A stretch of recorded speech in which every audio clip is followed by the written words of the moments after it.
इस कहानी के पहले भाग में आपने देखा कि कैसे रति की शादी एक ऐसे घर में हो जाती है जहां उसकी सास सौतेली होती है और वो पूरे घर वालों को अपने इशारों पर नचाती है।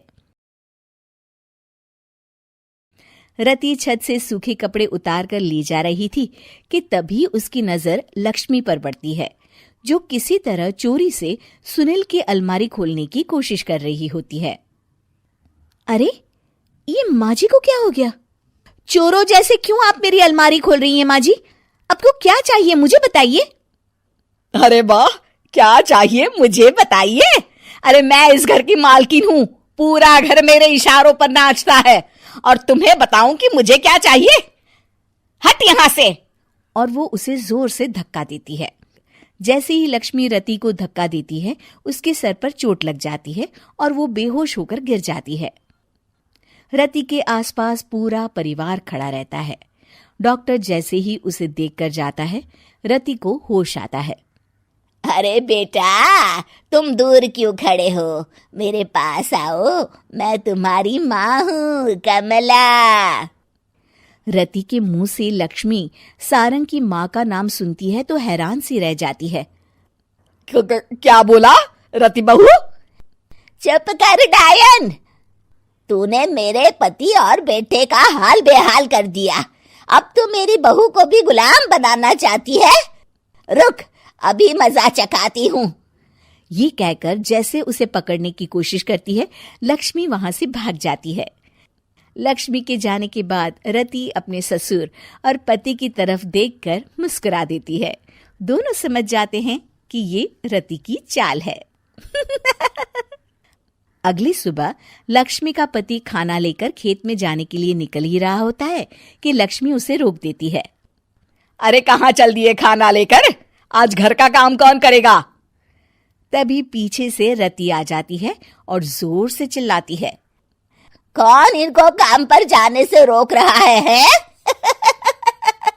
मैं अभी उसे मजा चखाती हूँ। जैसे ही रति लक्ष्मी की तरफ बढ़ती है, लक्ष्मी घबरा जाती है। मैं तो मजाक कर रही थी बहन।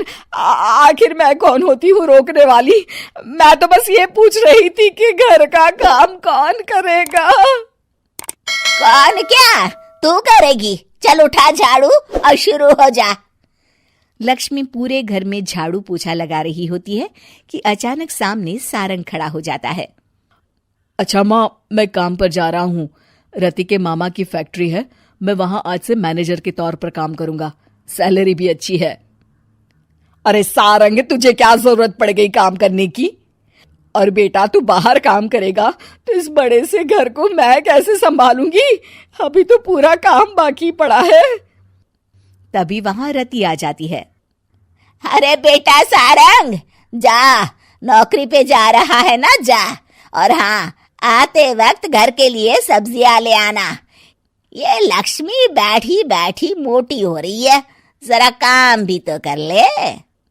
सारंग के जाने के बाद, अच्छा लक्ष्मी, सुन जरा यहाँ।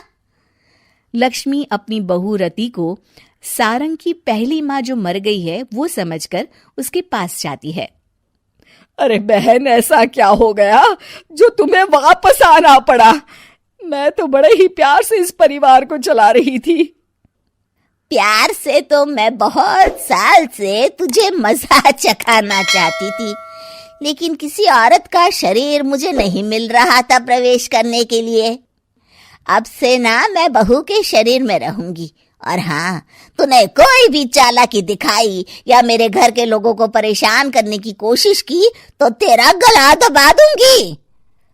लक्ष्मी रति के मुंह से ये सुनकर डर जाती है और शाम को अपने बेटे और पति के सामने जाकर कहती है, तुम दोनों मुझे माफ कर दो। मैं अब तुम दोनों को कभी परेशान नहीं करूंगी। और बहू, तुम मेरी बेटी की तरह हो, बस अब बेटी की तरह ही बनकर रहना।